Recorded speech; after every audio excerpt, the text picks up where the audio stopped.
বন্ধুরা আসসালামু আলাইকুম। দেশ কিংবা প্রবাসে যে যেখান থেকে আমার এই ভিডিওটি দেখছেন সবাইকে জানাই প্রীতি এবং শুভেচ্ছা। বন্ধুরা আপনারা অনেকেই জানেন যে ডিম পুষ্টি উপাদানে ভরপুর একটি প্রাকৃতিক খাদ্য। একে প্রোটিন এবং পুষ্টি উপাদানের পাওয়ার হাউসও বলা হয়ে থাকে। শিশু থেকে বৃদ্ধ সব বয়সের জন্য ডিম একটি অত্যন্ত উপদেয় খাদ্য বলা হয়ে থাকে। যদি সুস্থ থাকতে চান তাহলে প্রতিদিন একটি করে ডিম খান। আসলে আপনি ডিম খান না সিগারেট আর মদ গাঁজা খান নাকি শুধুমাত্র পান খান, আপনি যাই খান না কেন, যদি আপনি প্রতি মাসে মাত্র 5 থেকে 6টি করে ডিম খান তাহলে অবশ্যই আপনি সুস্থ থাকতে পারবেন। একটি ডিম থেকে সাধারণত 77 ক্যালোরি পাওয়া যায়। ডিম দীর্ঘ সময় শক্তি যোগায় এবং ক্ষুধা কমায়, তাই ওজন নিয়ন্ত্রণের জন্য ডায়েটে ডিম রাখা জরুরি। সকালের নাস্তায় একটি ডিম সারাদিনের পুষ্টি যোগায়। বন্ধুরা একটি কথা জেনে রাখা ভালো যে ডিমে কিন্তু ভিটামিন সি নেই। ডিমে ভিটামিন সি ব্যতীত ভিটামিন এ, বি এবং ডি আরো রয়েছে ভিটামিন ই। তাহলে কেন আপনি ডিম খাবেন না? আপনি কি জানেন যে বর্তমান ডিমের বাজার কতটা কমে গেছে ডিমের দাম?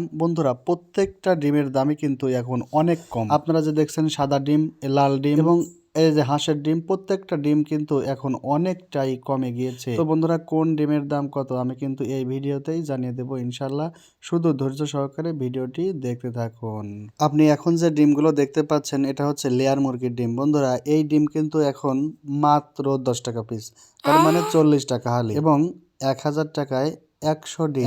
1000 টাকায় 100 ডিম, তার মানে মাত্র 10 টাকা পিস। তারপরে যে হাঁসের ডিম, হাঁসের ডিম কিন্তু এখন মাত্র 15 টাকা পিস। প্রত্যেকটা ডিম মাত্র 15 টাকা পিস এবং এক হালি ডিমের দাম 60 টাকা। এক হালি ডিমের দাম মাত্র 60 টাকা। তো বন্ধুরা এই ছিল আজকে ডিমের বাজার দর, জানিয়ে দিলাম। আপনার এলাকায় কোন ডিমের দাম কত যাচ্ছে কমেন্টে জানিয়ে দিবেন। তো বন্ধুরা ভিডিওটি যদি ভালো লেগে থাকে অবশ্যই লাইক কমেন্ট শেয়ার করবেন। ধন্যবাদ সবাইকে, আল্লাহ হাফেজ।